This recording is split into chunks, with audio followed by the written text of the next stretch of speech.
They were young. My grandmother, she was the force behind the whole idea of going into theater.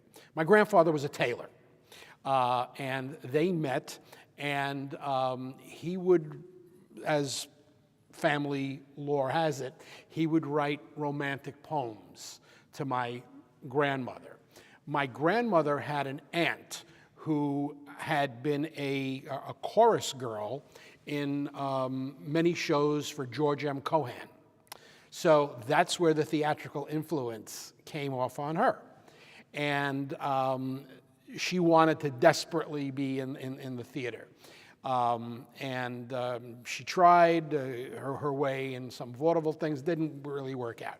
So when she met my grandfather, he had this prowess to write beautiful romantic poems. And she said, well, you know, if he can write poems, maybe he can write plays too. And if he writes plays, maybe we can get him produced. And if we get him produced, then I can star in them.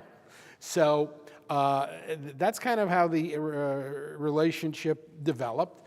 And he started writing some plays, and you know, marginally they would sell here, sell there, and then they got married, and by that point, my grandfather was hooked in terms of being a playwright and an actor and a director, and then moved on to being a producer.